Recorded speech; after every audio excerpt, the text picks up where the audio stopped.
Shalom, selamat pagi Bapak Ibu Saudara, selamat hari Minggu. Saya yakin pagi hari ini kita semua dalam keadaan sukacita, amin. Walaupun kita merayakan Natal pada pagi hari ini gak selalu luasa seperti tahun-tahun sebelumnya. Mungkin dari tadi sudah ingin berjabat tangan gitu ya Bapak Ibu Saudara untuk katakan Merry Christmas, selamat hari Natal. Tapi walaupun dengan keterbatasan yang kita miliki saat ini itu tidak mengurangi kebahagiaan dan sukacita kita, amin.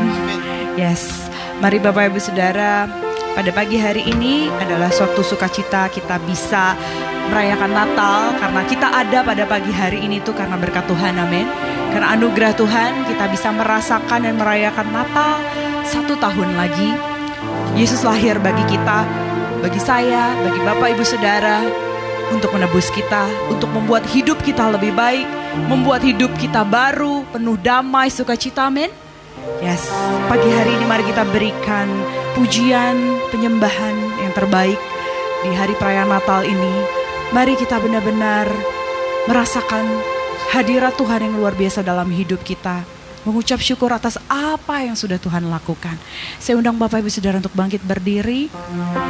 Baik yang mengikuti di live streaming, mari kita sama-sama menghadap Tuhan. Kita siapkan hati kita. Pujian penyembahan terindah, bentuk syukur dan ucapan terima kasih kita.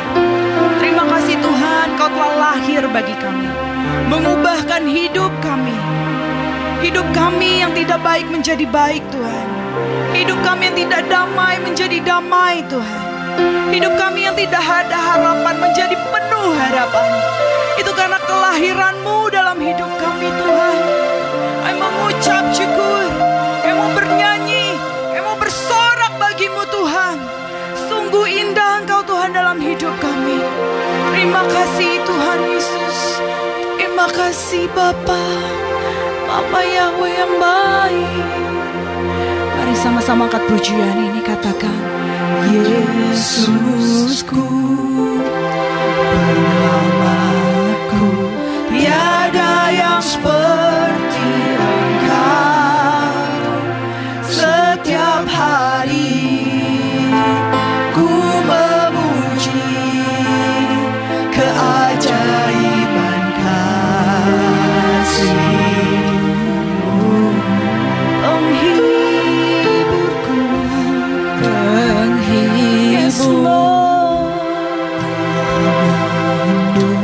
Menara kekuatan, biarlah semua yang bernafas tak berhenti menyembah-Mu.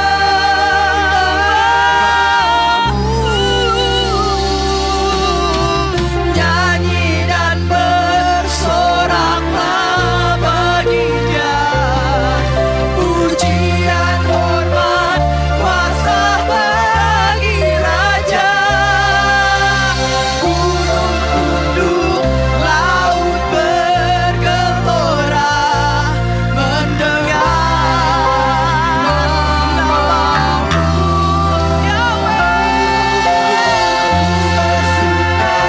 Atas perbuatan Selamanya ku kasih Engkau Tuhan.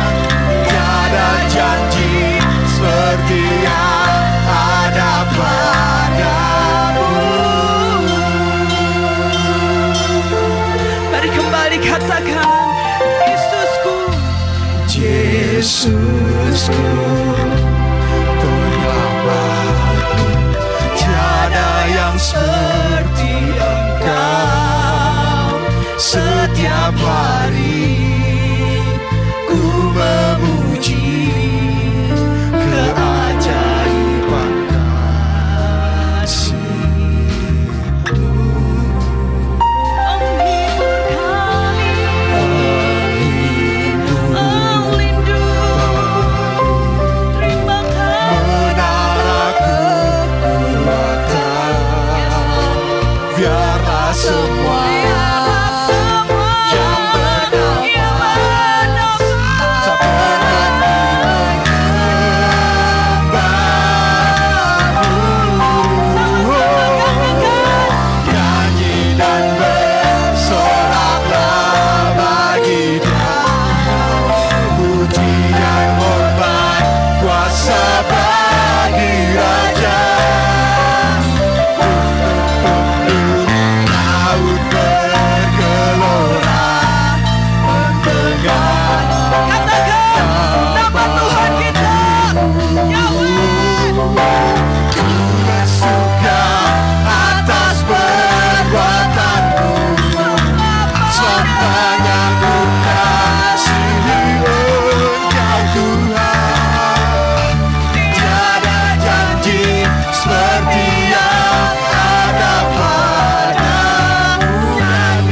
mengasihi kami lebih dari Thank you, apapun Lord Bapa. Jesus.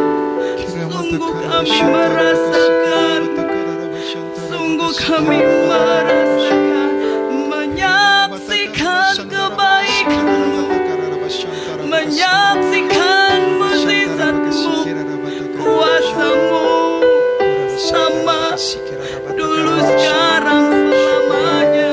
Kami mau lebih lagi Tuhan, percaya padamu, menyerahkan hidup kami hanya kepadamu. Ini kami Tuhan, pakai kami sesuai kehendak-Mu. Biar kami semakin berkurang, Engkau semakin bertambah dalam hidup kami. Ini kerinduan kami Tuhan. Kau lahir, tumbuh, melimpah dalam hidup kami. Ini kerinduan kami Tuhan.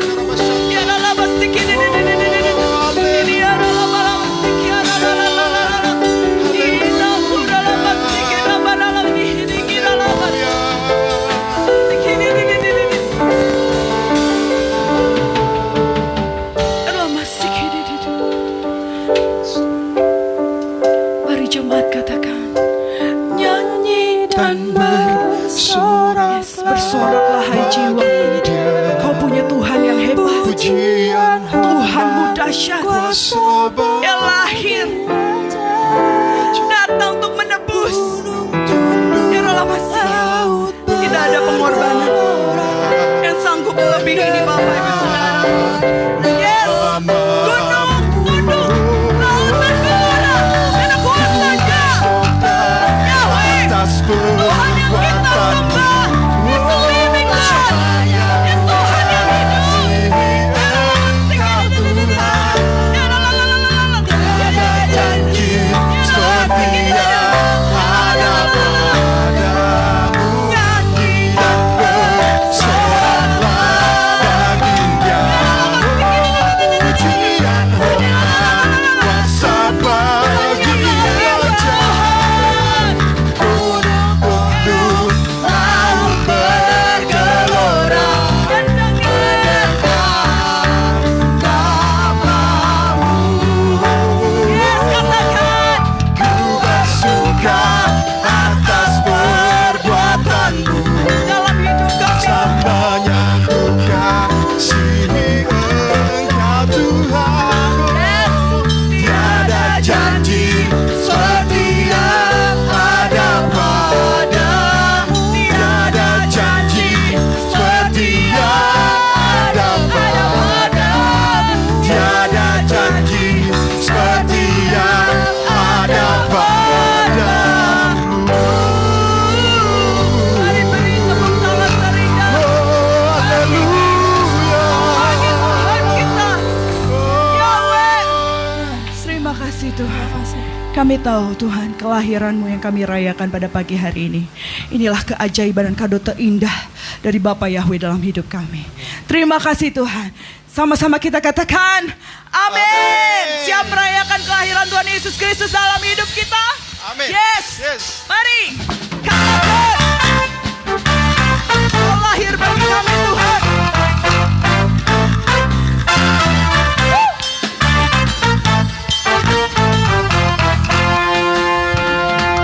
Ha, surga bergema, lahir Raja mulia, damai dan sejahtera turun dalam dunia. Bangsa-bangsa bangkit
sama-sama katakan.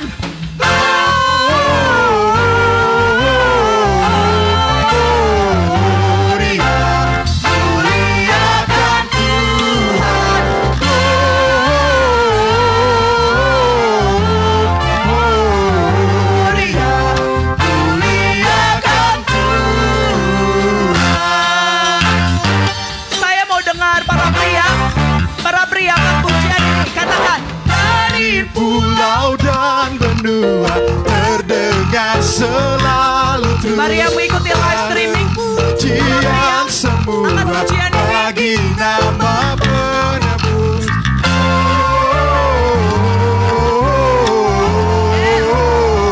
Muliakan Tuhan, Muliakan Tuhan. mari siap-siap para wanita. Muliakan Tuhan. Haleluya. Wanita katakan, tinggi-tinggi dalam surga, tentara Tuhan yang kudus. Lelah menyanyi juga di hadapan penebus sama-sama.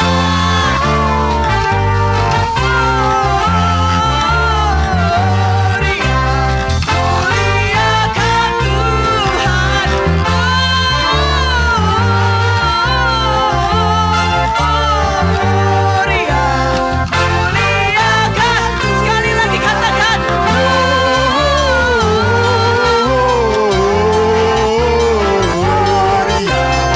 Muliakan Tuhan.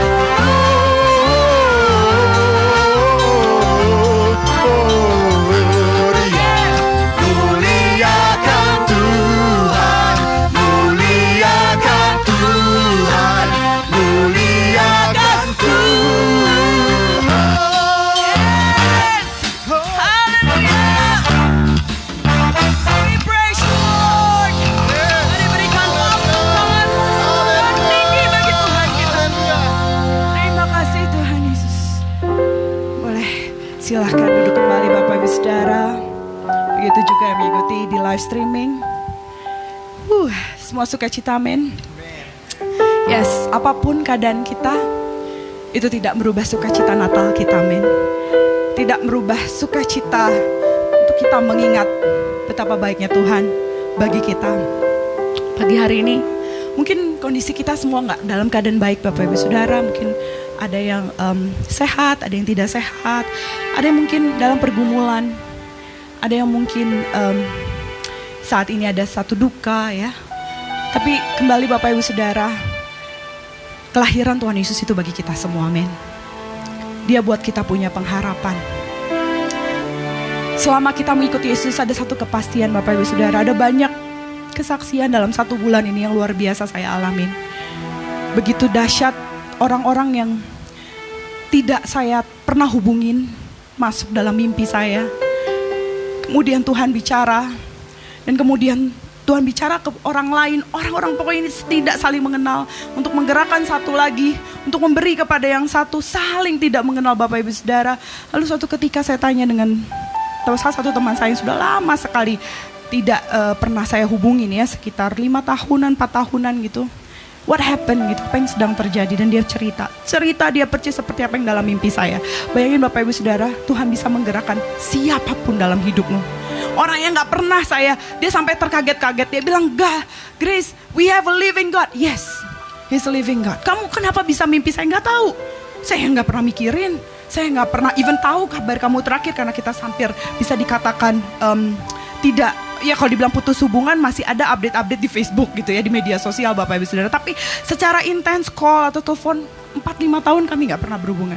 Tapi suatu ketika saat dia butuh, dia hanya berdoa, dia bilang, "Grace, aku cuma berdoa, aku mau benar-benar percaya sama Tuhan kali ini." Dan ternyata Tuhan pakai dahsyat. Dia pakai lewat mimpi saya Bapak Ibu Saudara. Dari mimpi saya itu, saya ngomong ke orang lain, digerakkan luar biasa. Saya cuma bilang, saya punya teman ya, begini. Langsung, berapa nomor rekeningnya? Saya kirim. Padahal ini orang gak saling kenal. Saya ini kejadian kedua kali Bapak Ibu Saudara. Sebelumnya saya pernah punya teman yang sudah dipanggil Tuhan gitu ya, untuk mengalami kejadian seperti ini. dapat bantuan dari orang yang tidak pernah dia tahu, dia kenal. Sekarang yang kedua kali Bapak Ibu Saudara, saya benar-benar ngelihat Tuhan itu dahsyat. Tuhan itu dahsyat Bapak Ibu. Our God is a living God. Dia tahu. Jangan khawatir. Dia tahu. Dia tahu. Dia sampai kaget sekali Bapak Ibu Saudara, teman saya ini kemarin kami ada ngobrol, dia bilang, Grace, yuk kita sama-sama ya. Jangan pernah hianatin Tuhan. Apapun yang kita lakukan buat Tuhan. Sakit iya. Ada sesek iya. Ada daging yang harus dimatikan iya. Tapi dengan cara itu ternyata Bapak Ibu Saudara, saat kita makin berkurang, Tuhan bisa makin dahsyat. Tuhan bisa makin pakai kita. Karena kuasanya punya room, punya tempat. Saat kita tekan ego kita, saat kita tekan daging kita, dia punya room lebih, dia punya tempat lebih untuk bisa berkarya. Natal pada hari ini yang kita rayakan bersama, marilah kita sama-sama mau punya komitmen bersama Tuhan. Tuhan, biarlah aku makin berkurang supaya Engkau makin bertambah. Biarlah aku belajar makin tunduk, makin rendah supaya Engkau makin besar. Selama ini sama saya mengikut Tuhan, saya punya banyak hal Bapak Ibu Saudara, dan saya rasakan Bapak Ibu Saudara juga pasti punya banyak kejadian peristiwa yang menguatkan Bapak Ibu Saudara. Mari ingat itu, saat Tuhan tolong. Kalau Bapak Ibu Saudara sedang merasakan sedang dalam kondisi tidak baik, Tuhan pernah tolong. Ingat itu Bapak Ibu Saudara, dia juga akan tolong. Dia pasti tolong tepat pada waktunya. Selama kita ikut Tuhan, terang Tuhan yang akan pimpin langkah kita. Gak ada satu kegelapan pun yang bisa menguasai kita sedemikian rupa sehingga dia tidak bisa dikalahkan oleh kuasa Tuhan. Doa Bapak Ibu Saudara, doamu adalah hubunganmu dengan Tuhan. Ya. Urgent help will come. Ya. Ina negara musikinan. Terangi jalan kami Tuhan. Saya mau undang Bapak Ibu Saudara angkat pujian ini. Terangi dan sertai jalan kami di 2021 Tuhan. Kami gak tahu apa yang akan datang di 2021. Tapi satu yang kami ketahui, saat Engkau bersama kami aman. Saat Engkau bersama kami tenang. Saat Engkau bersama kami selamat.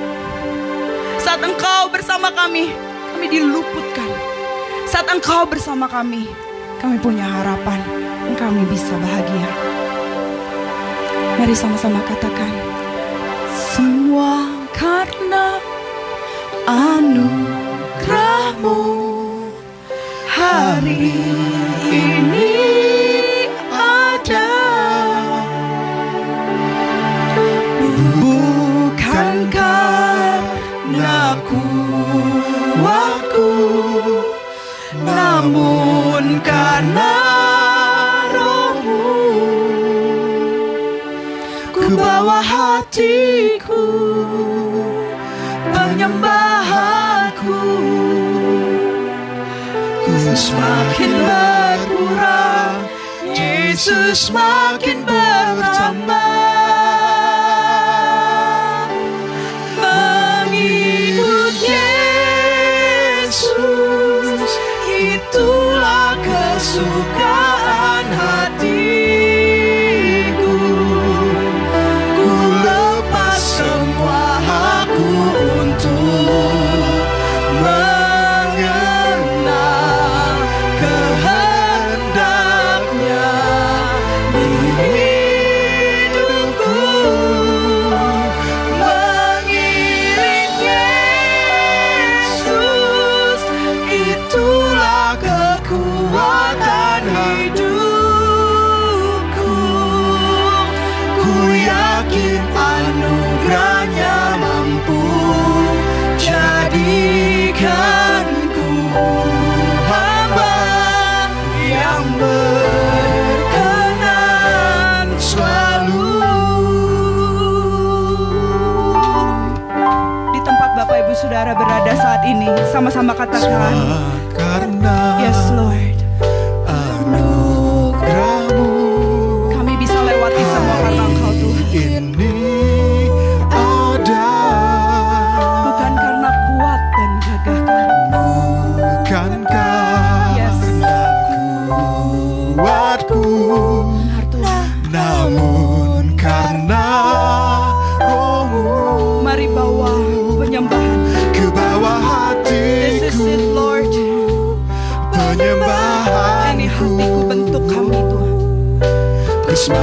berkurang, Yesus makin bertambah.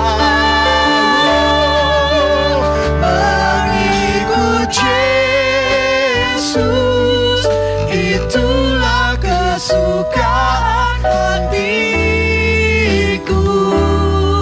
Ku lepas semua hakku untuk mengenal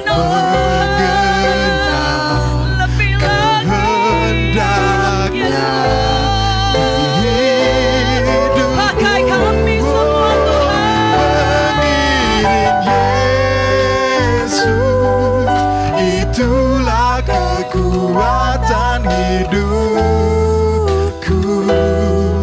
Ku yakin anugerahnya mampu jadikanku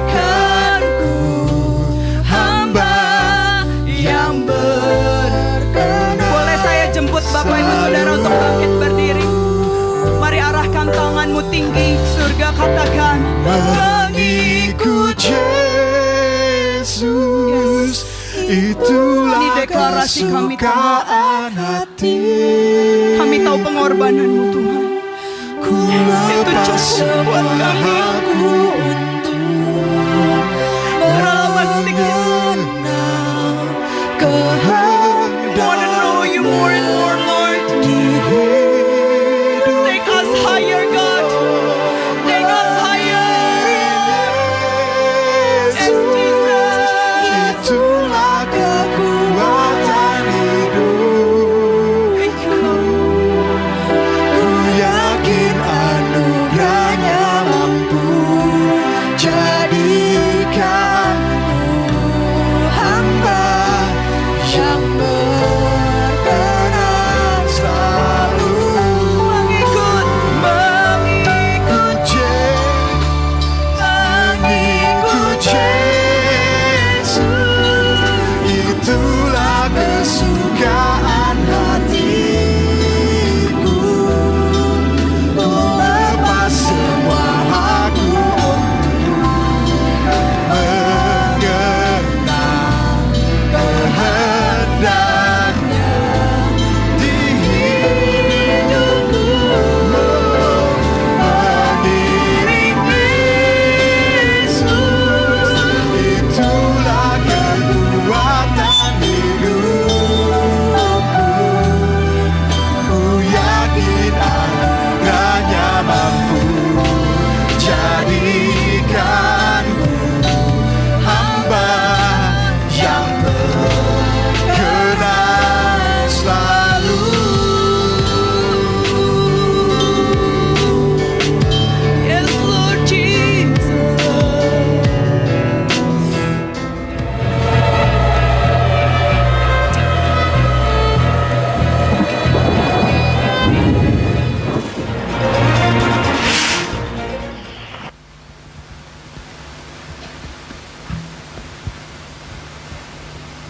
Haleluya. Engkau hadir di sini dalam roh-Mu yang kudus. Engkau hadir di hidup kami dalam roh-Mu yang kudus, Tuhan. Dan kami sangat percaya tempat ini kudus karena kehadiran-Mu. Setiap kami kudus karena Engkau ya Tuhan. Bukan karena jasa-jasa kami, kebaikan-kebaikan kami, kesalehan kami, tapi karena kerelaan-Mu menjelma jadi manusia, manusia yang tidak berdosa, yang layak untuk menjadi kurban penebusan bagi setiap kami yang berdosa, bagi setiap kami yang tidak berharga. Engkau menjadikan kami berharga di mata-Mu karena Engkau menebus kami dengan harga yang sangat mahal.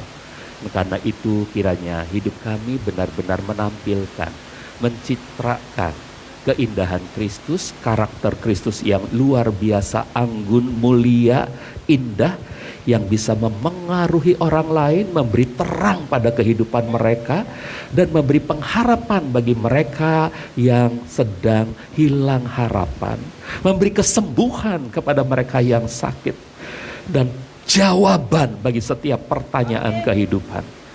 Hari ini Tuhan, dalam pergumulan iman kami juga, seringkali apa-apa yang menjadi kebiasaan kami untuk kami lakukan, harus kami lihat kembali karena ada banyak hal yang seringkali harus disesuaikan dengan firman-Mu. Karena itu Tuhan, beritahukan kepada kami isi hati-Mu, mungkin bukan hanya hari ini, tapi beberapa hari ibadah ke depan kami lebih rindu untuk mengerti apa yang seharusnya menjadi berkat bagi setiap manusia melalui kelahiran-Mu Tuhan. Silakan Tuhan berfirman supaya kami memahami isi hati-Mu, dan apapun yang Tuhan berikan walaupun baru sebagian, itu semua bisa mendorong kami untuk lebih mencintai-Mu dan lebih mempraktekkan hidup indah di tengah-tengah dunia ini, supaya dunia tahu Yesus Kristus adalah Tuhan yang menebus setiap orang yang mau percaya kepadanya. Nah, mereka pun boleh diselamatkan. Terima kasih Tuhan. Berfirmanlah, kami siap mendengarkannya dalam nama Tuhan Yeshua HaMasiah. Tuhan Yesus Kristus kami berdoa dan bersyukur menyambut isi hati-Mu. Haleluya. Kita yang percaya, kita yang telah mempersembahkan pujian indah bagi kemuliaan-Nya, kita yang telah menyembah Dia dengan segenap hati. Mari sama-sama katakan amin. Amin. Silakan duduk Ibu Bapak dan Saudara. Shalom. Ya, puji Tuhan. Selamat memperingati hari kelahiran Tuhan Yeshua HaMasiah di bumi, saudara. Ya, Yahweh Sua, Yahweh Hakben itu telah menjelma menjadi manusia sama seperti kita, namun Dia tidak berdosa, saudaraku, dan Dia layak untuk menebus kita dengan darahnya yang suci, yang mahal, menjadikan kita umat kesayangan yang berharga, dan Dia merindukan supaya melalui kita karakter indahnya itu tertampil, memberi pengaruh terang dan harapan bagi dunia yang ada dalam kegelapan. Haleluya, Immanuel. Bapak Ibu dan saudara, pergumulan gereja hari-hari ini adalah apakah Natal 25 Desember itu dirayakan atau tidak, dirayakan atau tidak. Ternyata ada orang-orang pandai di sana, orang-orang yang diberkati Tuhan untuk meneliti, dan muncullah 3 pendapat utama, saudaraku. Yang satu masih menyatakan dengan dasar-dasar yang sangat baik, ini harus tetap dirayakan karena mengandung makna yang indah. Yang kedua, mereka mengatakan kalau bisa lihat latar belakangnya gitu ya, dan kemungkinan itu berasal dari kebiasaan pagan, tapi dengan dasar-dasar yang cukup baik juga.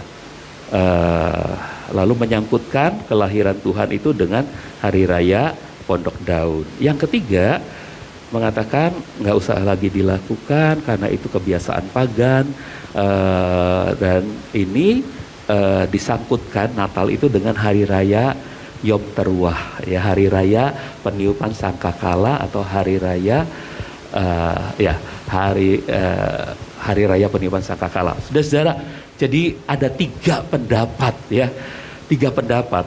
Saya sendiri belum memutuskan, tetapi saya punya sikap iman, saudara-saudara, dan gereja ini punya sikap iman. Nanti kita akan lihat ya, Ibu Bapak dan saudara, mereka adalah orang-orang pandai, mereka meneliti dan mereka memberi bukti-bukti, sehingga ketiganya ini kalau saya sekilas baca pandangan-pandangan mereka benar semua, saudara.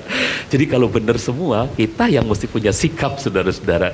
Oke, nah baik saudara-saudaraku, mari kita lihat. Ini upaya menelusur latar belakang perayaan Natal 25 Desember dan mencari bukti Alkitabiah tentang keterkaitan Hari Raya Sukkot atau Hari Raya Rosh Hashanah, ya, Yom Teruah ini, Rosh Hashanah, atau Hari Raya Hanukkah yang berkaitan dengan kelahiran Yeshua HaMasiah.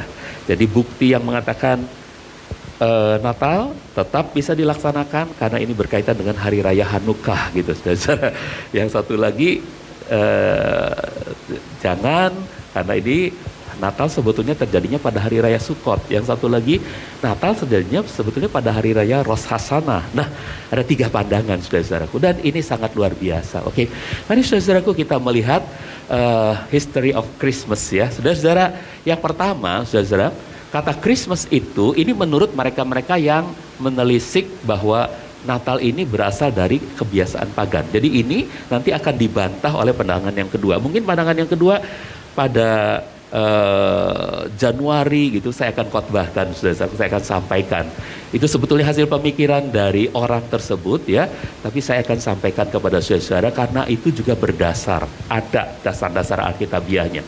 Oke, kita lihat yang ini dulu. Kata Christmas berasal dari Mass of Christ, ya, misa Kristus.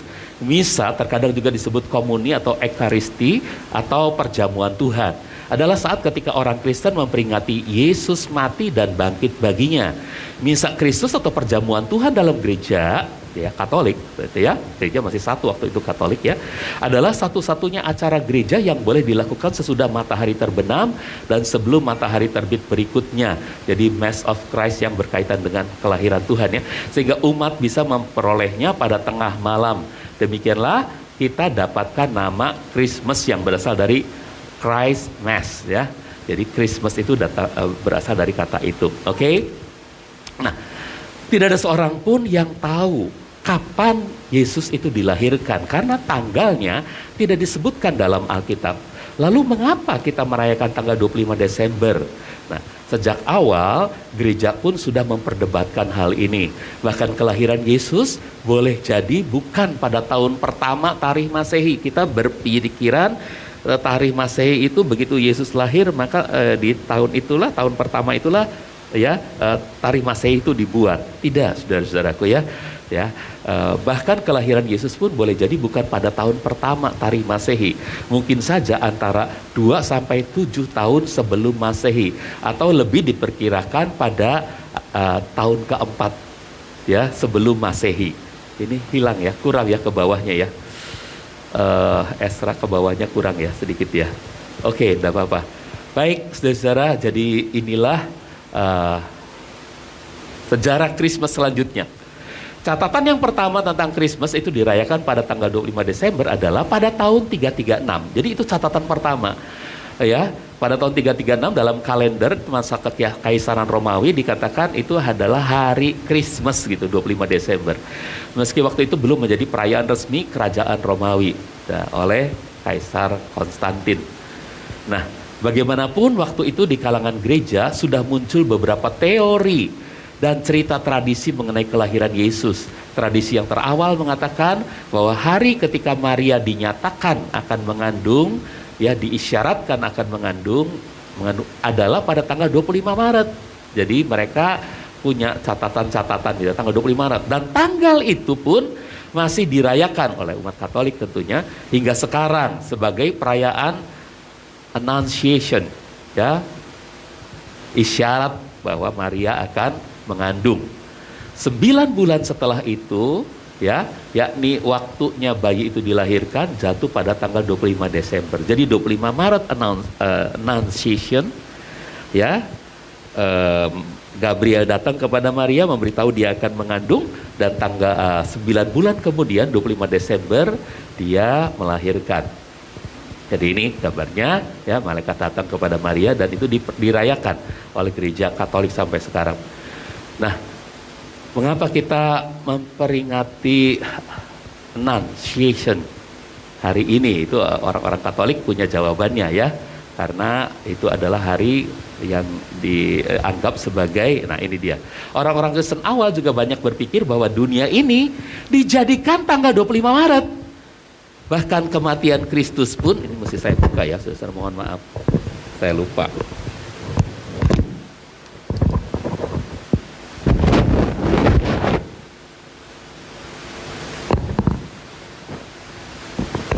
Kematian Kristus pun, Pesach itu, ya, yang dalam bulan Ibrani, bulan Nisan, tanggal 14, itu diperhitungkan juga jatuh pada tanggal yang sama, yakni 25 Maret. Jadi saat Yesus mulai dikandung dan saat kematiannya dipercaya sebagai tanggal yang sama, yakni 25 Maret. Inilah yang membuat mereka semakin yakin terhadap apa nih? Saudara, saya buka ini saya karena ada yang kurang kebaca. Saya nggak bisa baca. Saya pakai laptop saya ya, saudara ya. Oke. Pak Anton, tolong laptopnya saja Pak, nggak usah pakai kabelnya.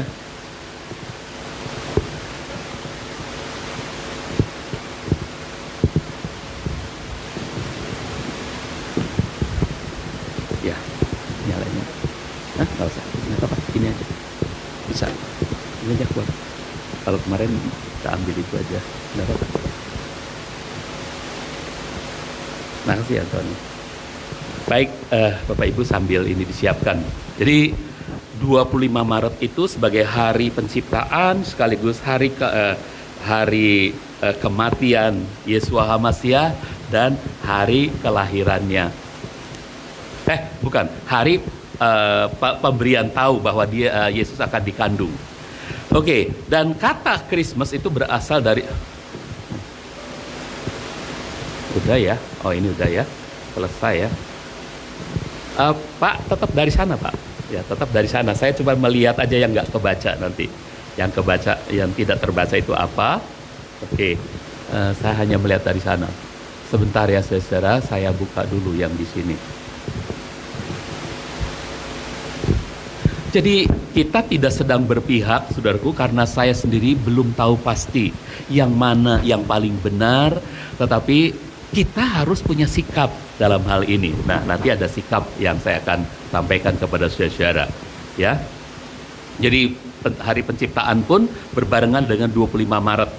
25 Maret itu hari pernyataan dari Gabriel bahwa Maria akan mengandung, dan hari itu juga Maria mengandung, hari konsepsinya, ya, dikandungnya janin Yesus oleh Maria, dan hari itu juga adalah dipercaya sebagai hari kematiannya Yesus, ya, Paskah 14 di bulan Nisan, dan hari itu juga adalah hari penciptaan alam semesta ini. Jadi seperti ini saudara ya. Oke. Lalu apa yang terjadi pada tanggal 25 Desember itu di belahan bumi utara, itu tanggal 25 Desember merupakan tanggal titik balik terjadinya perubahan waktu antara matahari terbit dan matahari terbenam. Ya, seperti ini saudara ya. Jadi matahari pada tanggal itu, saudara-saudaraku, ternyata matahari menyinari bumi semacam ini. Ini poros bumi ini dari utara ke selatan, ya. Ini poros bumi. Dan waktu bumi itu berputar, berarti yang putih ini yang terang, yang siang, ya saudara. Sedangkan yang gelap ini yang malam. Bayangkan, saudaraku, bagian ini garis ekuator, berarti bagian bumi sebelah utara terangnya itu lebih panjang, siangnya lebih panjang, sedangkan malamnya lebih pendek. Nah, oke. Bagi para penyembah benda-benda langit, mereka tahu bahwa pada tanggal itu siang hari akan semakin lebih terang dan lebih panjang, sedangkan malam hari akan semakin pendek. Karena itulah mereka merayakan tanggal itu sebagai kemenangan matahari atas kegelapan di musim dingin.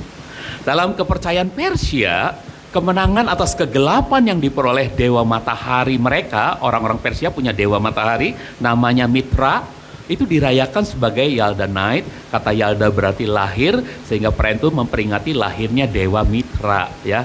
Ya, dewa. Nah, ini dewa orang-orang Persia, dewa matahari orang Persia. Konon dewa matahari orang Persia ini, saudara, bentar, ada yang nggak kelihatan, mesti saya buka dari sini. Ya, dewa matahari orang Persia ini, ya, dipercaya sebagai mediator antara Tuhan dengan manusia, antara langit dan bumi, dan lahirnya di sebuah gua pada tanggal 25 Desember. Jadi ini sangat mirip sekali dengan kelahiran Yeshua HaMashiach di sebuah tempat yang sangat-sangat sederhana. Oke. Nah, ini gambarnya dewa Mitra, ya, yang keluar dari gua itu. Oke.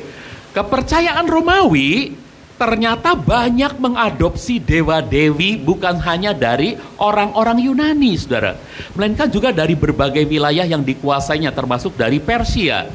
Jadi dewa Mitra itu kemudian diadopsi oleh kepercayaan Yunani dan diganti namanya menjadi Deus Sol Invictus, ya. Sol itu dewa matahari, Invictus mungkin yang tidak pernah terkalahkan gitu ya. Ini jadi diadopsi oleh orang-orang Romawi ketika Romawi berkuasa menguasai dunia waktu itu. Dan pada tahun 274 Kaisar Aurelian mendirikan kuil besar Sol Invictus itu, dewa matahari yang tak terkalahkan, sebagai pusat dan titik fokus keseluruhan sistem kepercayaan negara. Jadi pada waktu itu ketika kekristenan belum dianggap sebagai agama negara di Kekaisaran Romawi tahun 274, Kaisar Aurelian ya, dia menyatakan dengan membangun kuil besar Dewa Matahari, dia menyatakan bahwa inilah Sol Invictus, Dewa Matahari yang tidak pernah terkalahkan gitu ya, karena kegelapan bisa dikalahkan. Nah, dan itu dijadikan sistem kepercayaan mereka. Uang pun, mata uang pun, koin mata uang pun dibuat dengan lambang Dewa Matahari. Itu dalam Kekaisaran Aurelian. Dan hari kelahiran dewa ini tanggal 25 Desember akhirnya pada tahun 336 ditetapkan sebagai hari kelahiran Yesus Kristus terang sejati yang dipercaya oleh Kaisar Konstantin. Jadi Kaisar Konstantin percaya Yeshua HaMasiah adalah terang sejati yang datang ke dalam dunia ini. Lalu dia pikir ya, apa-apa yang ada dalam kepercayaan lamanya itu tentang dewa matahari, dewa terang, itu ini dia yang sebenarnya adalah Yesus Kristus. Wah, udah kalau begitu kita tetapkan aja tanggal 25 Desember itu sebagai hari kelahirannya Yesus Kristus ya. Ya, ini yang menjadikan kekristenan sebagai agama negara adalah Kaisar Konstantin di bawah kekuasaannya. Sekalipun tentu penetapan itu merupakan adopsi dari kepercayaan lamanya kepada Deus Sol Invictus. Nah, ini Kaisar Konstantin, saudara-saudara. Oke, kita lihat lagi tentang perayaan terang. Ternyata orang Israel pun merayakan hari raya terang itu, yaitu pada hari raya Hanukkah kemarin. Dr. Paidon sudah menyatakan ya, perayaan Hanukkah, hari raya penahbisan bait suci, adalah perayaan yang dimulai tanggal 25 bulan Kislev. Tanggalnya sama 25, hanya bulannya ini bulan Yahudi, bulan Kislev, dan berlangsung selama 8 hari perayaan ini. Mengapa? Karena latar belakangnya perayaan ini adalah ketika orang Israel di bawah pimpinan Makabeus menang perang melawan Yunani ya, pada waktu itu, pada saat Makabeus hendak menahbiskan kembali bait suci, merededikasi kembali bait suci, mereka hanya mendapatkan 1 botol kecil minyak zaitun ya, mungkin ya minyak zaitun, sebab dalam keterangan kitab Keluaran itu minyaknya dibuat dari minyak zaitun untuk menyalakan menorah. Menorah adalah pelita pada kaki pelita emas ya. Jadi menorah itu kaki pelita emas, tapi di atasnya ada pelita-pelita. Nah, namun ajaibnya ternyata 1 botol kecil minyak itu dapat menyalakan menorah tersebut sampai 8 hari. Sesuatu yang tidak mungkin. 1 botol kecil itu paling-paling 1 hari aja udah selesai gitu. Tapi sampai 8 hari bisa tetap menyala. Dan inilah yang dianggap mujizat besar oleh Makabeus dan orang-orang Yahudi pada waktu itu. Dan untuk memperingati mujizat ini, maka dirayakanlah perayaan Hanukkah yang berlangsung 8 hari. Jadi menorahnya ini Makabeus, ini imam. Oke. Saudara-saudara ya, sekarang menorahnya ternyata terbuat dari lilin-lilin ya. Diganti dengan lilin-lilin, bukan lagi dari minyak ya, dengan sumbunya. Nah, jadi Hanukkah bukan semata kemenangan peperangan secara fisik menurut kepercayaan Israel ya, fisik dan politik, bukan. Namun juga kemenangan terang terhadap kegelapan ya. Dan tahun 2020 ini perayaan Hanukkah telah berlangsung ya, pada hari Kamis sore tanggal 10 Desember kemarin dulu hingga Jumat sore tanggal 18 Desember kemarin dulu ini ya. Makanya Pak Dr. Paidon mengatakan kita sedang ada dalam perayaan Hanukkah pada minggu yang lalu. Oke. Nah, saudara-saudara, apakah ada kaitannya itu dengan kepercayaan Persia, kepercayaan Romawi dan sebagainya? Kita yang harus mengambil sikap, saudara-saudaraku. Ya, kita harus mengambil sikap. Jadi sikapnya, kalaupun pernyataan-pernyataan itu betul, saudara-saudaraku, maka sebagai gereja, bukan hanya terhadap persoalan Natal 25 Desember, tapi persoalan kultur yang ada pada umumnya, saudara-saudaraku, itu sangat tergantung pada bagaimana sikap kita terhadap kultur di sekitar kita. Ada 6 cara pendekatan terhadap kultur ya. Ada yang tidak peduli dengan kultur tersebut. Bagi gereja yang semacam ini, kultur yang ada di sekitarnya dianggap sama sekali tidak relevan. Ya, jadi udahlah, acuin aja lah itu, gitu. Saudara, itu orang-orang yang atau gereja yang melakukan pendekatan yang pertama, tidak peduli dengan kultur. Yang kedua, ada gereja yang bersembunyi dari kultur. Gereja ini menganggap kultur di sekitarnya sebagai ancaman yang menakutkan, yang harus dihindari. Saudara, kita menghadapi teroris gitu ya, itu kultur yang ada dalam kehidupan nyata gitu ya. Kita merasa itu ancaman, ya. Orang-orangnya pun dianggap itu ancaman dan kita berusaha menghindari, ya. Nah, tapi yang belum tentu teroris yang terkait dengan teroris ini, kita pun menganggap itu ancaman. Nah, ini kan harusnya kita punya kebijakan bagaimana menyikapi pendekatan dengan mereka, saudara-saudara ya. Kita bukan bersembunyi dari kultur, oke? Jadi teroris lahirnya dari mana? Ya, dari kekristenan yang fundamental, dari Islam yang fundamental, dari Buddha yang fundamental, dan dari agama yang garis keras begitu, saudara-saudara, muncullah para teroris, oke? Apakah kita harus memusuhi tempat-tempat pendidikannya mereka yang kemudian jadi teroris itu? Kan seharusnya kita punya sikap yang baik, betul ya? Yang benar maksudnya, sikap yang benar. Yang ketiga, memusuhi kultur tersebut. Ini yang lebih gawat lagi. Gereja ini menabuh genderang perang terhadap kultur di sekitarnya dan dianggap harus ditumpas. Kalau ada anggota jemaat baru bertobat, lalu di rumahnya ada meja abu, tumpas habis, buang semuanya. Padahal mama papanya udah pesen-pesen ya. Saudara, jadi apa yang seharusnya jadi sikap kita, saudara-saudaraku? Kita jangan sampai menabuh genderang perang terhadap kultur di sekitar kita. Jangan menumpas semuanya gitu, saudara-saudaraku.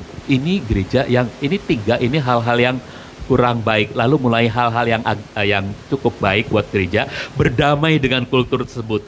Coba bertoleransi dengan kultur di sekitarnya agar tidak menimbulkan pertikaian yang tidak perlu dan menghabiskan energi gitu ya.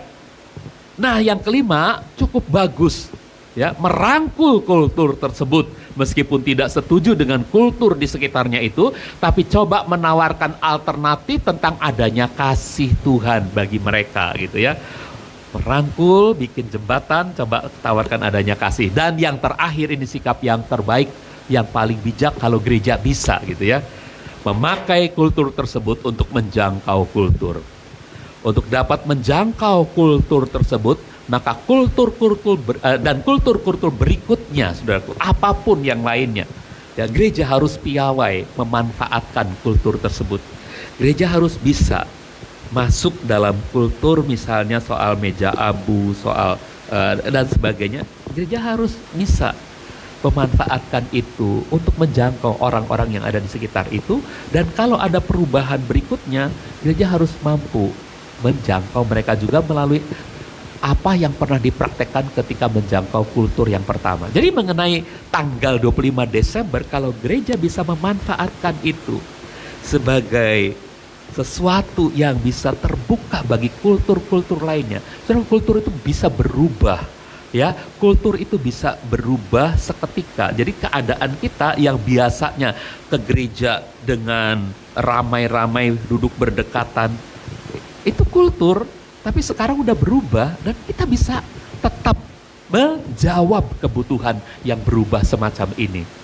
Kalau dulu nggak pernah pakai masker, nggak pernah cuci tangan, kita bisa menjawab karena kita berusaha memakai kultur tersebut untuk tetap bisa menjangkau orang-orang yang ada dalam kultur itu.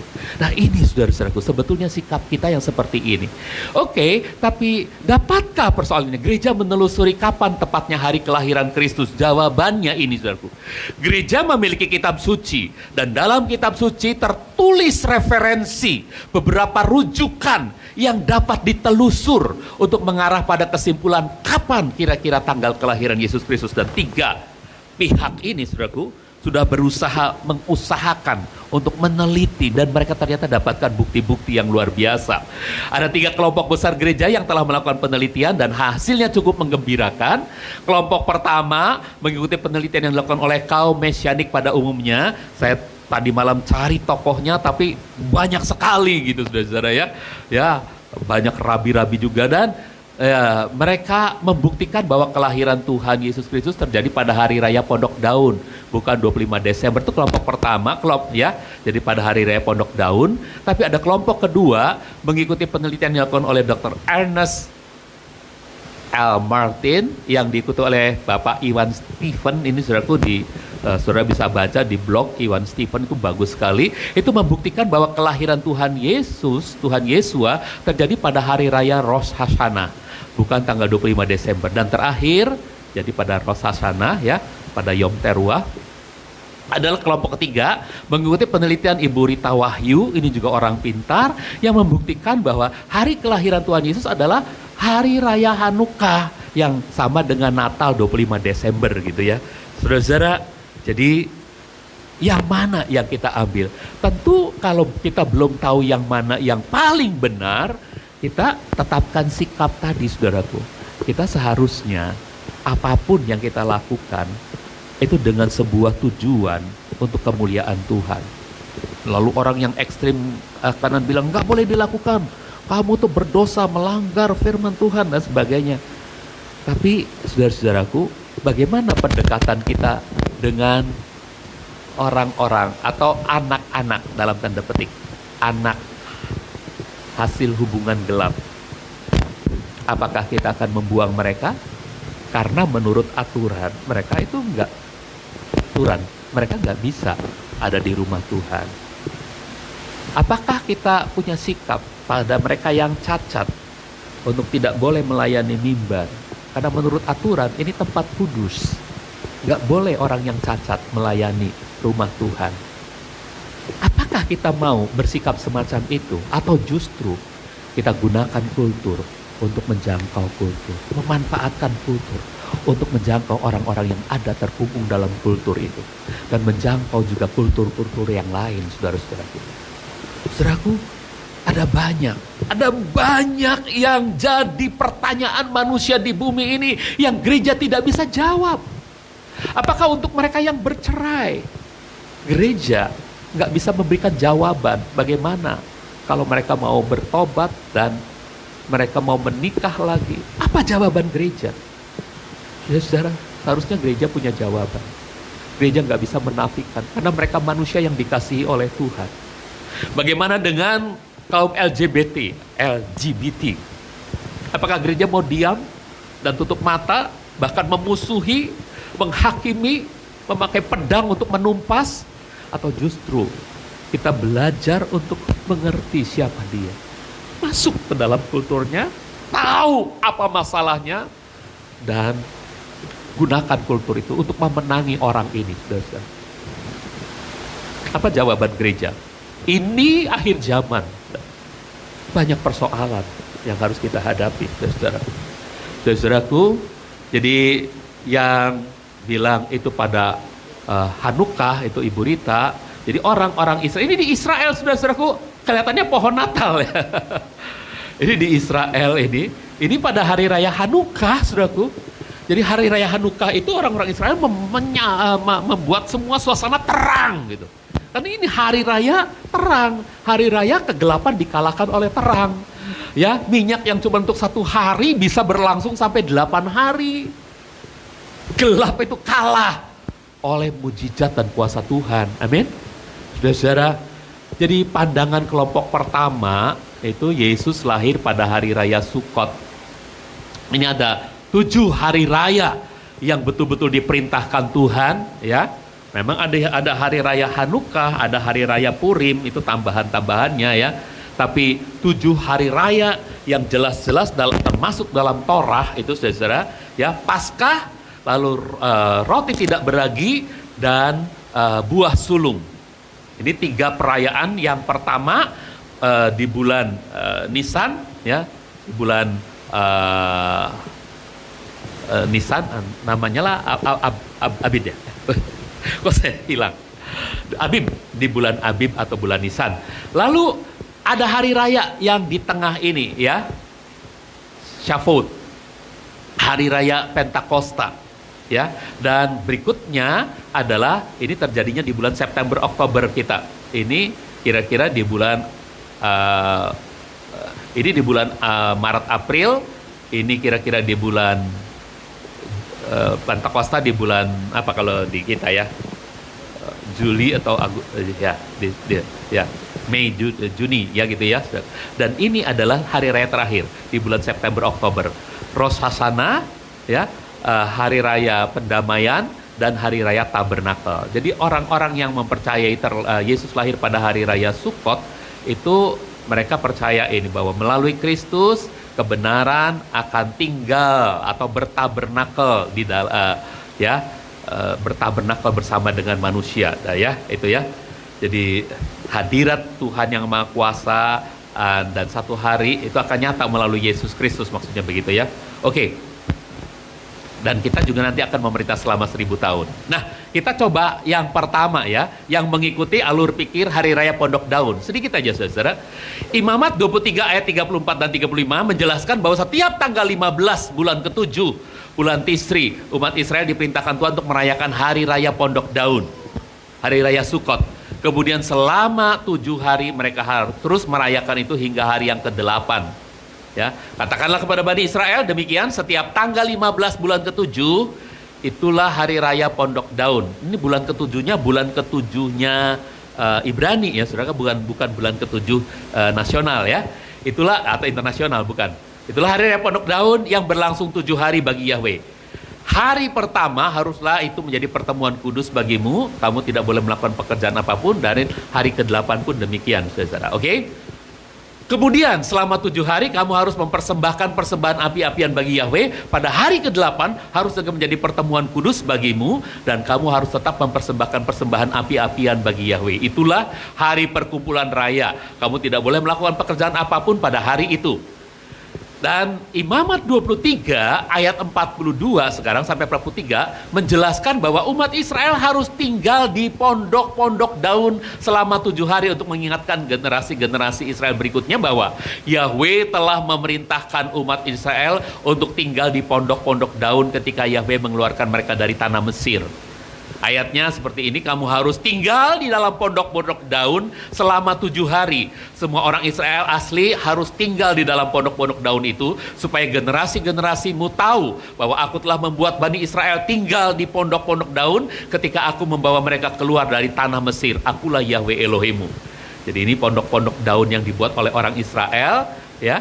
Hari raya ini disebut juga hari raya Tabernakel. Jadi hari raya Pondok Daun itu bahasa Ibraninya adalah Sukkot, tapi itu juga disebut hari raya Tabernakel gitu ya.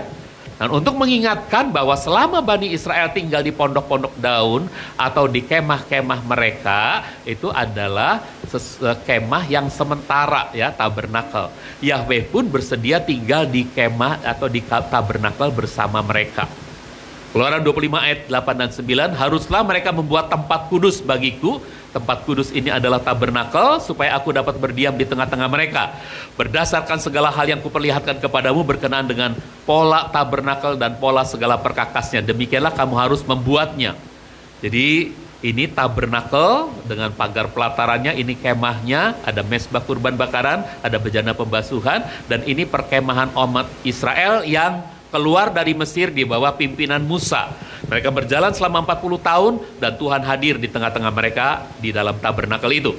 Yang ajaib mengenai hari raya Pondok Daun ini, ada nubuatan dalam Sakaria 14 ayat 17 sampai 19 bahwa pada akhir zaman bangsa-bangsa lain pun diharuskan Yahweh untuk merayakan tabernakel atau merayakan Sukkot di Yerusalem. Dan akan terjadi siapa dari bangsa-bangsa itu yang tidak naik ke Yerusalem untuk sujud kepada Raja Yahweh Sebaot, maka bagi mereka tidak akan ada hujan. Jika kaum dari Mesir pun tidak naik ke Yerusalem untuk merayakan hari raya Sukkot, maka bagi mereka pun tidak ada hujan. Yang ada adalah tulah yang akan ditimpakan Yahweh kepada bangsa-bangsa yang tidak naik untuk merayakan hari raya Sukkot. Itulah yang akan menjadi hukuman bagi Mesir dan bangsa-bangsa yang tidak naik untuk merayakan hari raya Sukkot. Saudaraku, kita lihat dulu makna Pondok Daun ya. Hari raya Pondok Daun merupakan hari raya terakhir dan terbesar dalam 7 hari raya yang diperintahkan dalam Torah. Hari raya ini dirayakan setiap tanggal 15 sampai 21 bulan Tisri pada masa panen buah-buahan, sehingga disebut juga Hari Raya Sukacita. Bulan Tisri itu bulan ke-7 ya saudara-saudara. Orang-orang Yahudi membuat pondok-pondok daun dari kayu yang atapnya terbuat dari dedaunan. Mereka harus tinggal selama 7 hari di dalamnya untuk memperingati perjalanan nenek moyang mereka di padang gurun yang tinggal di dalam kemah-kemah atau dalam pondok-pondok sementara. Sekalipun demikian, Tuhan Yahweh yang Maha Kaya, yang Maha Kuasa, yang Maha Agung, rela tinggal di antara umatnya dan berdiam di dalam kemah yang disebut tabernakel. Suatu bangunan yang teramat mahal, tetapi berada di padang gurun yang gersang. Tuhan yang setia bersama umatnya inilah yang juga mengajak umatnya untuk turut memerintah bersama dia 1000 tahun di bumi. Jadi ini makanan-makanan yang harus disediakan pada hari raya Sukot, pada hari raya Pondok Daun, saudara-saudara. Dan ini adalah pondok-pondok mereka, orang Israel waktu di perjalanan. Tapi ketika sudah settle di tanah Israel, mereka buat dari kayu yang atapnya saja dari dedaunan. Tapi mereka di perjalanan bikin kemah-kemah. Nah, kemah-kemah disebut juga pondok sementara, saudara-saudara. Karena harus dicabut-cabut. Nah, seperti inilah perkemahan mereka dan Tuhan hadir di tengah-tengah mereka. Saudara tahu, ini adalah tempat yang sangat-sangat mahal sekali. Tapi adanya di padang gersang di tengah kekumuhan orang-orang Israel. Suatu saat ternyata Tuhan juga akan mengajak kita untuk memerintah selama 1000 tahun. Itu hari raya Pondok Daun. Hari raya Pondok Daun itu kita akan memerintah Tuhan. Nah, lalu kalau dihubungkan dengan kelahiran Yesua, Pondok Daun ini, Sukot ini, bagaimana? Kematian Yesua itu terjadi pada hari raya Paskah. Kebangkitan Yesua terjadi pada hari raya Buah Sulung. Kedatangan Yesua yang kedua terjadi pada hari raya Peniupan Nafiri. Sudah jelas ini, saudara. Kedatangan Yesua yang kedua itu terjadi pada hari raya Rosh Hashanah, ya. Tadinya pada hari Yom Teruah, ya, Peniupan Nafiri. Nah, lalu kelahiran Yesua hari raya apa? Itu jawabannya untuk orang-orang yang percaya berkaitan dengan hari raya Pondok Daun, mereka mengatakan hari raya Pondok Daun, yaitu tanggal 15 sampai 21 bulan Tisri, September dan Oktober. Lalu mereka memberi bukti, ya, bukti-buktinya satu, hari raya Pondok Daun adalah hari sukacita, hari kelahiran Yesua diberitakan oleh malaikat sebagai kabar sukacita. Jadi hari raya Pondok Daun adalah hari raya sukacita. Mereka makan buah-buahan, ya, seperti tadi, dan mereka itu bersukacita, sama seperti berita sukacita dalam Lukas 2 ayat 10. Tapi malaikat itu berkata kepada mereka, jangan takut karena aku datang untuk memberitakan kabar baik kepadamu, satu sukacita besar dari segala bangsa. Saudara-saudara, yang tidak saya sampaikan di sini adalah perhitungannya. Mereka punya perhitungan, saudara-saudaraku. Perhitungannya dari mana? Dari 24 pelayan-pelayan bait suci yang diketahui tanggalnya itu ketika Zakaria, ayahnya Yohanes Pembaptis, melayani. Dan ketika itu adalah saat Tuhan datang kepada malaikat Gabriel, datang kepada ibunya Yohanes Pembaptis, Ibu Elisabeth. Jelas sekali di sana dijelaskan bagaimana pada waktu itu istrinya Zakaria ini akan mengandung seorang anak yang seperti Elia gitu. Dan 6 bulan kemudian malaikat yang sama itu berkata bahwa Yesus akan dikandung oleh Maria. Jadi jarak antara berita kepada Yohanes Pembaptis dan berita kepada Yesua itu 6 bulan. Dan itu bisa dihitung. Karena orang Israel punya waktu dari 24 pelayanan ini, mereka punya bukti, ya. Tapi saya nggak bisa tampilkan di sini, terlalu lama, saudara-saudara, ya. Ya, nanti pada pelajaran yang mungkin pada pendapat yang Rosh Hashanah, saya coba akan bagi khotbahnya menjadi 2 atau 3 kali supaya perhitungan-perhitungan itu kita tahu semua. Oke? Baik, yang ini nggak usah dipakai perhitungan. Perhitungannya sama dengan yang menganggap Rosh Hashanah atau yang menganggap kelahiran Tuhan juga sama seperti kedatangan yang kedua, yaitu hari raya Peniupan Nafiri.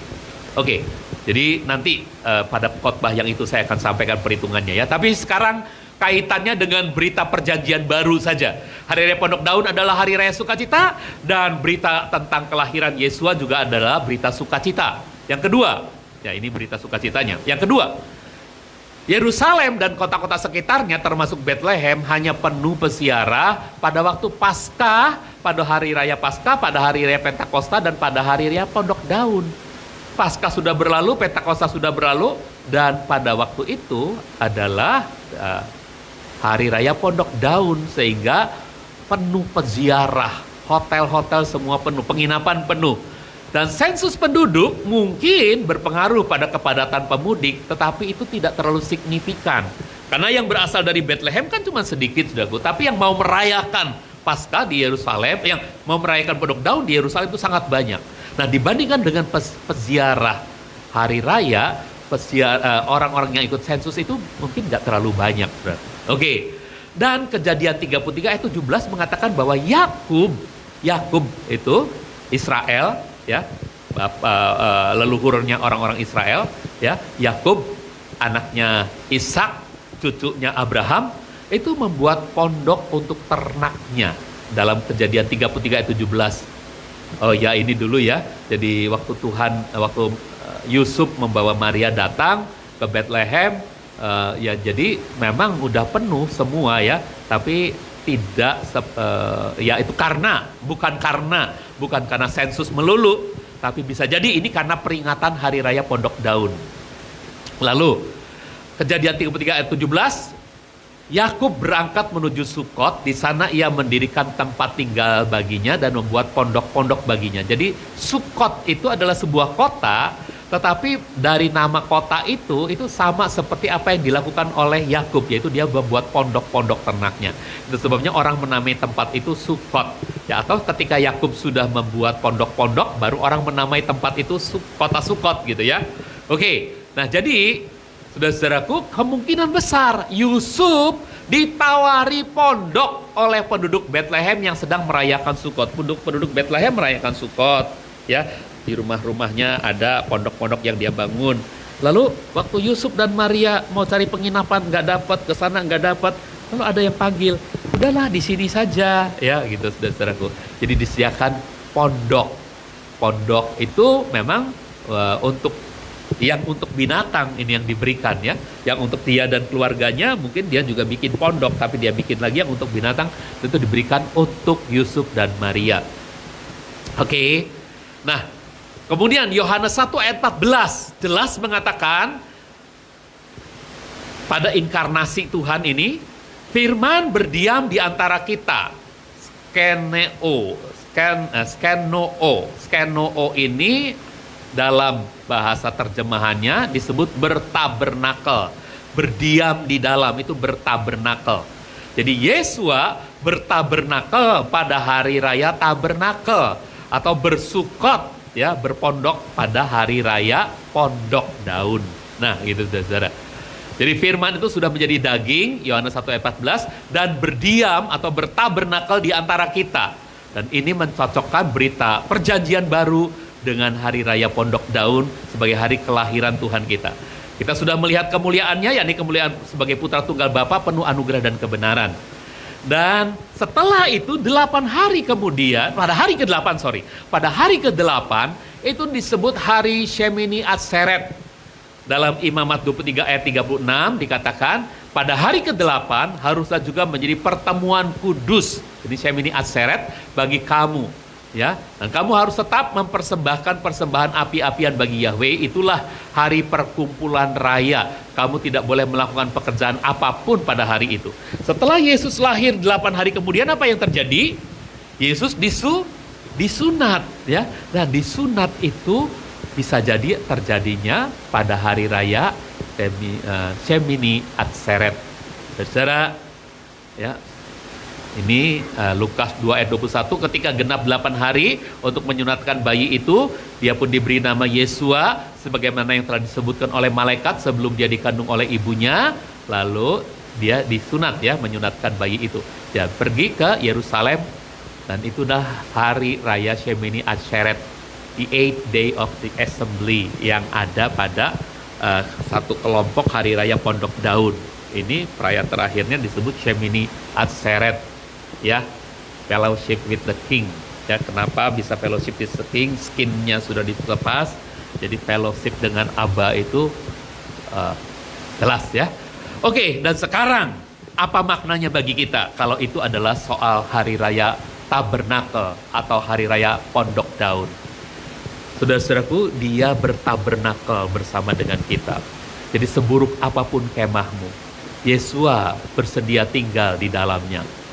Tabernakel itu adalah rumah emas di padang gurun gersang. Emasnya kira-kira 1 ton. Berapa?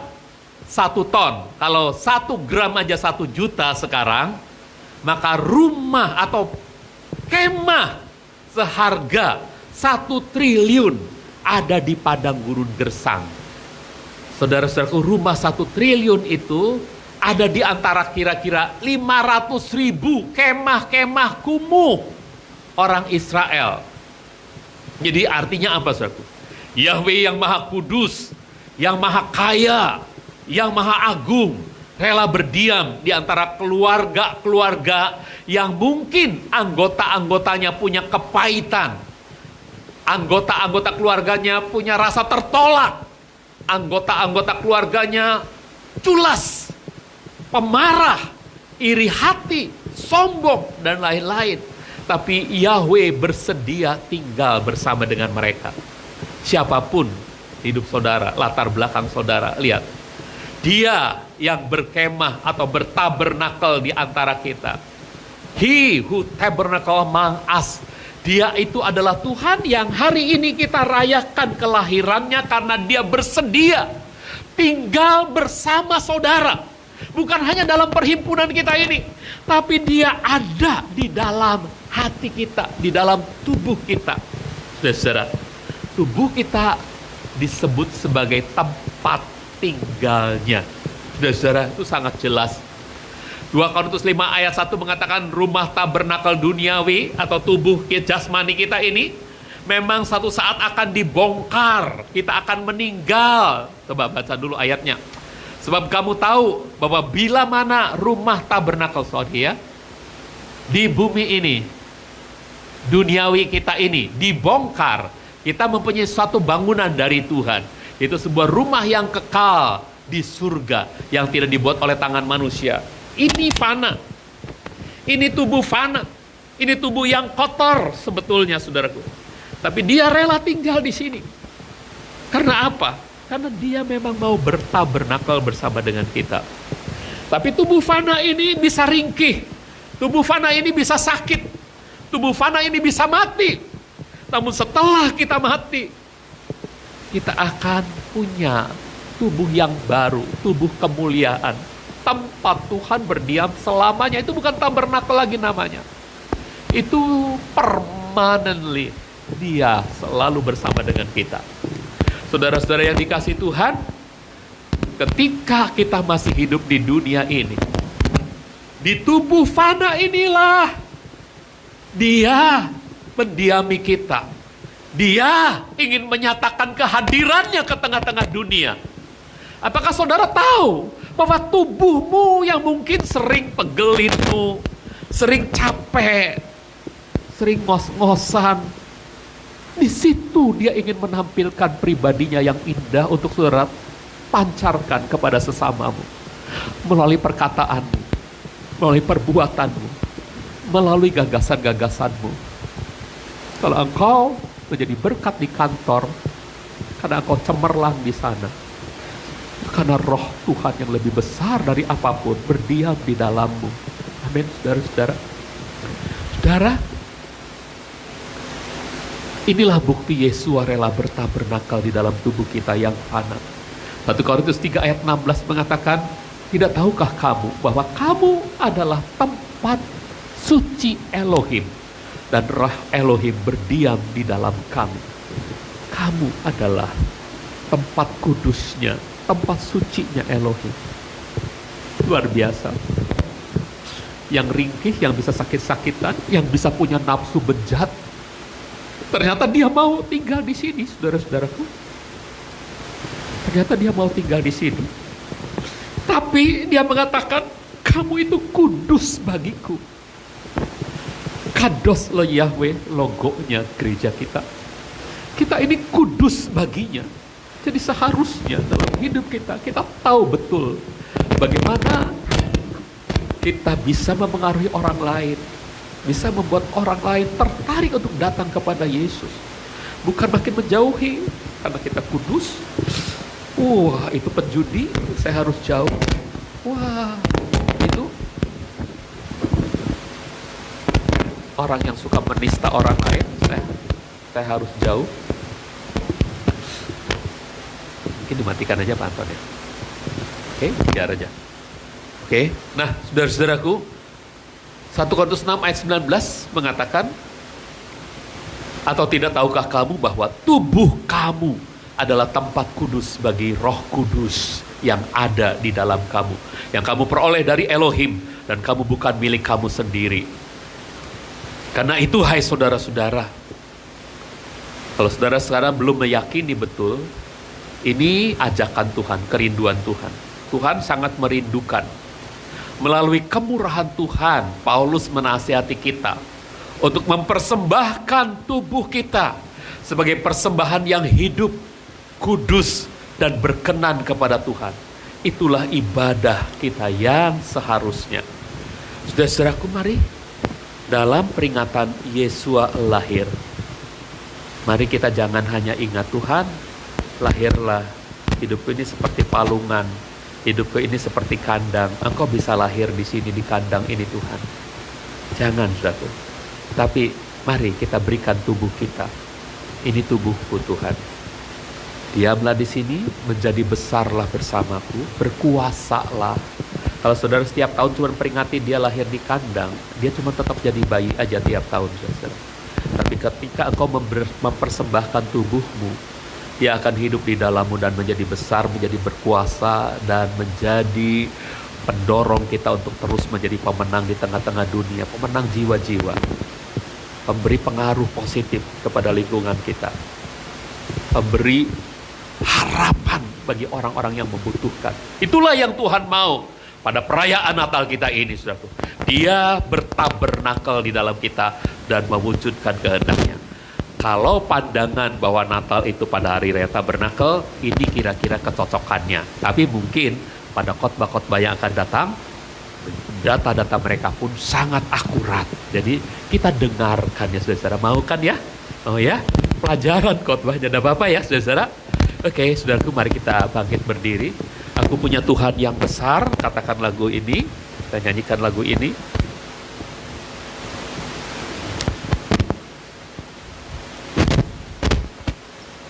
Dia maha besar, tapi dia rela tinggal di tempat yang kecil ini. Dia maha agung, tapi dia rela tinggal di tubuh yang tidak ada agung-agungnya. Malah seringkali tercemar oleh segala apa yang ada dalam dunia ini. Dia maha mulia, tapi rela tinggal di tempat yang hina ini. Itulah kasih sesungguhnya, saudara-saudara.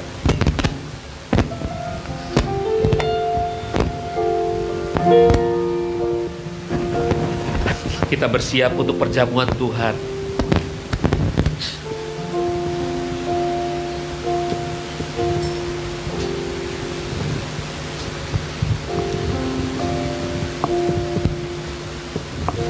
Ku hidup karena percaya Kau yang berjanji setia, pengharapanku selalu ada di dalamku. Ku tidak akan menyerah meski dalam kesesakan. Seluruh hidupku dalam genggamanmu.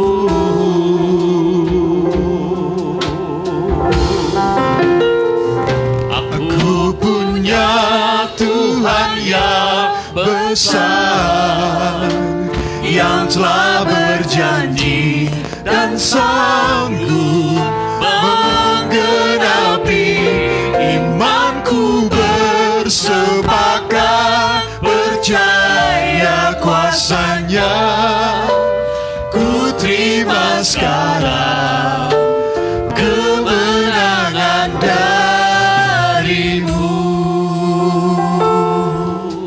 Pernahkah saudara lihat-lihat di YouTube tentang alam semesta kita ini? Saudaraku, dari galaksi ya, ke galaksi, saudaraku, dari pandangan alam semesta, bumi kita itu cuma setitik kecil saja, saudaraku. Dan Tuhan Sang Maha Pencipta alam semesta ini mau datang ke bumi yang kecil itu. Dan kalau kita melihat bumi dengan luasnya, ada 5 benua, lautan-lautan yang sangat luas. Kita yang ada di Jakarta ini, kota ini hanya setitik kecil dari dataran bumi yang begitu luas, saudara-saudaraku. Tapi Tuhan mau datang ke Jakarta. Di kota Jakarta yang sekian kilometer persegi, tempat ini hanya tempat yang kecil dibandingkan luasnya kota Jakarta. Tapi Tuhan mau tinggal, datang ke tempat ini. Tempat ini dengan 12 lantai, di bawahnya ada mall, ada kita, ada saudara. Saudara adalah hanya bagian kecil dari mall besar ini. Tapi Tuhan mau tinggal di dalam tubuh. Itulah Tuhan yang maha besar. Dia rela tinggal bersamamu supaya engkau jadi besar bersama dengan Dia. Engkau jadi pemenang di tengah-tengah dunia ini. Engkau bisa menjadi jawaban bagi saudara-saudarimu, teman-temanmu, bahkan sekalipun musuhmu, untuk bisa bertemu dengan Sang Juru Selamat, Tuhan yang maha besar, yang rela lahir pada hari ini kita peringati kelahiran. Saudaraku, Dia juga telah mati dan bangkit untuk kita, dan kita akan merayakannya lewat perjamuan Tuhan. Kita nyanyikan lagu ini sekali lagi. Hayati benar-benar lagu ini. Aku punya Tuhan yang besar, Yang telah berjanji dan sanggup menggenapi imanku, Bersepakat percaya kuasa-Nya, ku terima sekarang kemenangan darimu. dari awal katakan lagu ini dengan iman. Ku hidup Karena percaya Kau yang berjanji setia,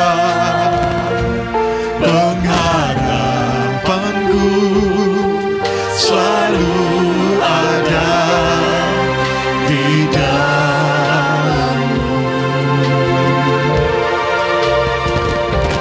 Ku tidak akan menyerah meski dalam kesesakan. Suruh hidupku dalam genggaman-Mu.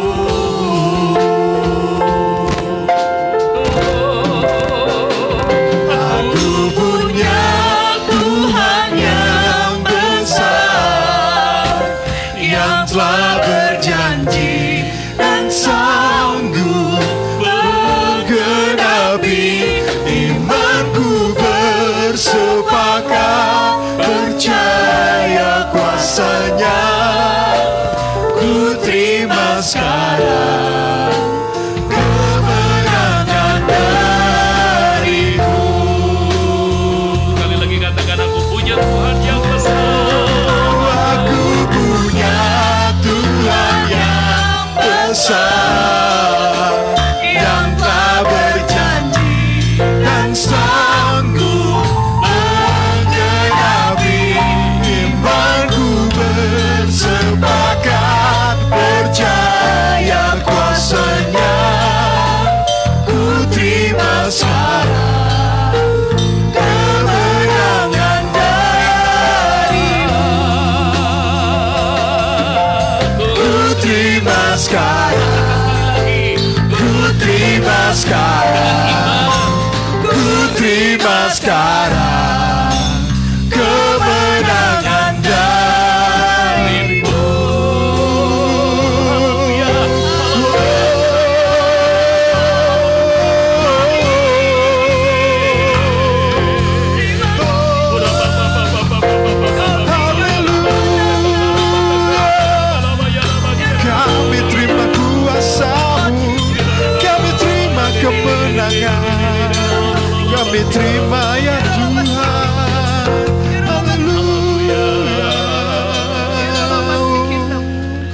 Saudaraku, apakah nubuatan dalam Sakaria tadi yang mengatakan bangsa-bangsa lain akan berdatangan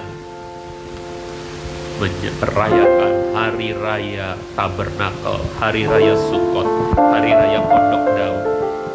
Apakah memang itu sebuah nubuatan yang sebagiannya sudah terjadi? Bangsa-bangsa sedang bersorak bersuka cita di seluruh dunia ini karena merayakan Tabernakel, Sang Firman yang menjelma jadi manusia. Ini adalah nubuatan yang ajaib, saudara-saudaraku. Tapi hari ini kita menerima tubuh Tuhan dan darah Tuhan. Mari saudara angkat tubuhnya dan pegang cawan anggur itu, dekatkan ke dadamu. Dengarkan firman Tuhan.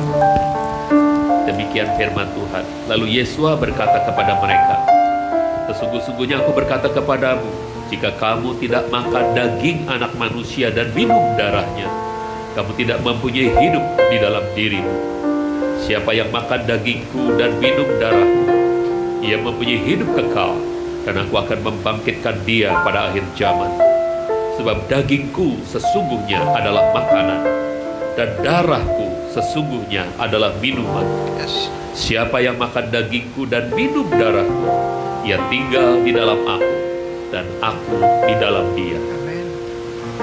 Di bagian lain, saudaraku, Rasul Paulus dalam Ilham Roh menulis demikian, sebab aku sendiri telah menerima dari Tuhan apa yang juga telah kuserahkan kepadamu, bahwa Tuhan Yesua pada malam ketika dia dikhianati, dia mengambil roti, dan sesudah mengucap syukur, dia memecah-mecahkannya dan berkata, ambillah, makanlah, inilah tubuhku yang dipecah-pecahkan ganti kamu. Lakukanlah ini sebagai peringatan akan daku. Saudara, bukankah roti yang kita pecah-pecahkan ini adalah persekutuan dengan tubuh Tuhan Yesua HaMasiah? Amin. Amin. Mari kita makan dengan percaya dalam nama Tuhan Yesua HaMasiah.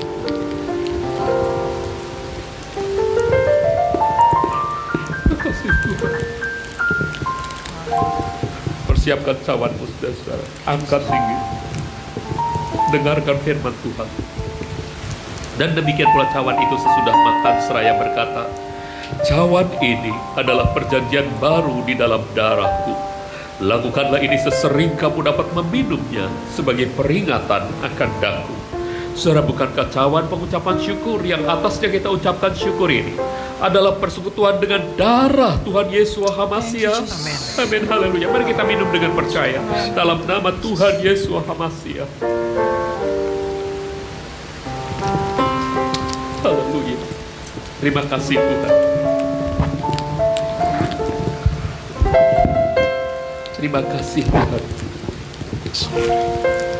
Terima kasih untuk dapat memperingati kematian dan kebangkitan-Mu, hingga kami yang terhisap di dalam, kami mengalami itu. Suatu saat kami percaya kami akan memakai tubuh kemuliaan, tempat Engkau selama-lamanya permanen ada di dalam Dia berdiri diri kami. Terima kasih Tuhan, terima kasih. Bahkan di dunia ini Engkau mau menyertai kami. Terima kasih.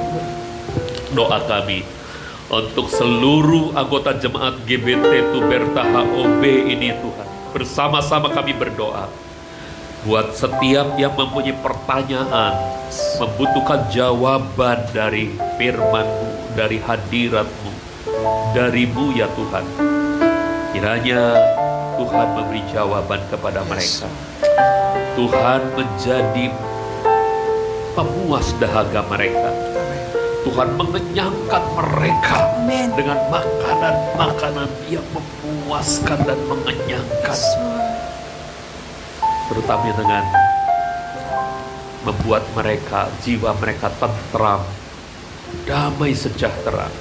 Yang sakit Engkau juga sembuhkan Tuhan. Kami tidak bisa menyebutkan satu persatu, tapi kalau ada di antara yang hadir di sini sakit, atau yang ada di rumahnya atau di rumah sakit, terimalah kesembuhan dalam nama Tuhan Yesus HaMasiah. Dari bilur-bilurnya mengalir kuasa kesembuhan itu, dan sekarang menyembuhkan engkau, saudara-saudaraku yang sakit, dalam nama Tuhan Yesus HaMasiah. Buat yang lemah dalam menanggung pencobaan yang berat, Tuhan, Kekuatan-Mu Engkau limpahkan kepada mereka dalam nama Tuhan Yesus HaMasiah. Yang usahanya macet karena keadaan COVID-19 ini Tuhan, pekerjaannya mengalami PHK, sedang mencari pekerjaan, sedang berusaha untuk mendapatkan penghasilan. Engkau sumber berkat. Yes. Kalau burung di udara Engkau pelihara. Benar Tuhan. Kalau bunga-bunga di padang Engkau berikan pakaian yang indah. Anak-anak-Mu yang berharga ini pasti Engkau pelihara. Amin. Tuhan. Benar Tuhan. Engkau berikan penghasilan yang baik kepada mereka. Amin. Mereka dipenuhi oleh rasa cukup Yes, dan Lord. selalu bersyukur kepada-Mu. Maka dari pihak Tuhan melihat orang-orang-Mu yang bersyukur ini akan melimpahi mereka dengan berkat Amin. berkelimpahan. Benar, Tuhan. Yes. Dalam nama Tuhan Yesus Dalam nama HaMasiah. Tuhan. Seluruh jemaat ini Tuhan, persatukan hati kami Yes. supaya kami diikat oleh persekutuan yang kudus, yang Yes. indah, Yes. yang tidak Amin. terpisahkan lagi. Kami setia kepadamu, kami Yes, setia dalam beribadah bersama, kami saling membangun, kami saling menguatkan satu sama lain. Inilah jemaat GBT Tuberta HOB Tuhan yang ada di rumah maupun kami yang hadir di sini. Berkat-Mu Kau limpahkan atas jemaat ini Tuhan, Amin. Benar, juga Tuhan. atas pelayan-pelayan, atas hamba-Mu dan keluarga. Semua Kau limpahkan berkat-Mu. Kami sekarang bersyafaat untuk pemerintah dan bangsa kami. Kami doakan Yes, Bapak Presiden Lord. Jokowi, Bapak Wakil Presiden Amin, Ma'ruf Jesus. Amin, dan para menteri-menteri dalam kabinetnya. Tuhan berkati supaya segala tugas dan amanah yang dipercayakan kepada mereka, mereka laksanakan dengan sebaik-baiknya. Amin. Yes. Kami percaya Tuhan memberikan hikmat kepada Pak Jokowi. Yes. Tuhan memberikan kebijaksanaan kepadanya. Sehingga keputusan-keputusannya merupakan sesuatu yang benar-benar mengayomi rakyat. Amin. Dan memberi kesejahteraan dan harapan bagi Ya, rakyat benar, dalam Tuhan. nama Tuhan Yesus Kami HaMasiah. berdoa, Bapak. Untuk penanganan COVID-19 dan penanganan krisis ekonomi, kami serahkan ke dalam tangan Tuhan. Engkau memberkati Tuhan mereka-mereka yang ditugaskan untuk menangani hal ini, supaya penanganan ekonomi negeri kami dapat dilakukan dengan baik. Tuhan memberikan ketahanan ekonomi kepada Amin. bangsa kami. Ya benar Tuhan. Tuhan juga memberikan ketahanan kesehatan kepada rakyat kami. Yes. Sehingga, oh Tuhan, COVID ini tidak menyerang lebih jauh, tetapi oleh kuasa Tuhan, rakyat kami diberi kekebalan, diberi imunitas yang Amin. baik. Indonesia bisa mengatasi COVID ini dengan baik, Tuhan. Terima kasih Kau mengajari kami untuk bisa memanfaatkan kondisi ini, kultur ini, untuk bisa memenangi orang-orang yang tertekan dalam kultur ini, terikat dalam kultur ini. Dalam nama Tuhan Yesus HaMasiah, untuk perubahan-perubahan lainnya, kami pun siap karena berpengalaman untuk bisa menggunakan, memanfaatkan kultur yang tadinya menyeramkan, menakutkan. Yes, Lord. Tapi justru Tuhan, oleh kuasa-Mu, kami dimampukan untuk memanfaatkannya dengan baik. Yes. Terima kasih untuk keluarga yang makin dipererat karena work from home. Terima kasih hubungan suami istri yang makin indah. Orang tua anak-anak hubungannya semakin indah dalam Tuhan. Terima kasih Tuhan untuk semuanya itu. Yes, Lord. Inilah jemaat-Mu dan kami percaya bangsa kami pun diberkati Tuhan. Amin. Terima kasih Tuhan. Kami berdoa untuk negara-negara lain yang membutuhkan pertolongan-Mu Tuhan. Hadir di sana seperti Tuhan hadir di negeri kami cintai Indonesia. Terima kasih Tuhan. Dan terakhir kami juga berdoa untuk keadaan kondisi keamanan bangsa kami dan bangsa-bangsa lain di seluruh dunia. Tuhan tolong supaya terjadi damai sejahtera yang indah di Indonesia, damai sejahtera yang indah di Yerusalem, di Israel, dan di seluruh bangsa-bangsa lain. Terima kasih untuk Shalom ini Tuhan. Dan sekarang kami akan akhiri ibadah kami Natal bersama ini dengan penuh syukur karena kami boleh hadir di tempat ini menikmati hadirat-Mu, menikmati berkat-Mu, puji-pujian yang indah, musik yang indah, dan nyanyian syukur kami yang kami percaya berbau harum di hadapan-Mu. Kami bersyukur untuk ibadah yang penuh berkat ini. Sekarang kami akan pulang kembali yang ada di sini. Dan demikian juga saudara kami yang di rumah akan bersama-sama menerima pemeteraian berkat surgawi. Kami menadahkan tangan, kami membuka hati kami. Saudara-saudaraku, terimalah dan bawalah kasih karunia dari Tuhan kita Yesua HaMasiah, kasih dari Bapa Surgawi kita, Bapa Yahweh yang mulia, dan persekutuan Ruach HaKodes, Roh Kudus, yang selalu berdiam di dalam kita, memberi kekuatan kepada kita, bahkan menaungi kita, membuat kita yakin bahwa Immanuel itu sebetulnya hal yang nyata ada dan terjadi dalam hidup kami. Kami merasakan bahwa Engkau yang ada di dalam kami lebih besar dari apapun yang ada dalam dunia ini. Hingga hidup kami berkemenangan di tengah-tengah dunia dan menjadi berkat bagi sesama. Karena Yahweh memberkati kita dan melindungi kita. Yahweh menyinari kita dengan wajahnya dan memberi kita kasih karunia. Yahweh menghadapkan wajahnya kepada kita dan memberi kita damai sejahtera. Kita menerima semua berkat ini dalam nama Tuhan Yesua HaMasiah. Haleluya, kita yang percaya katakan amin.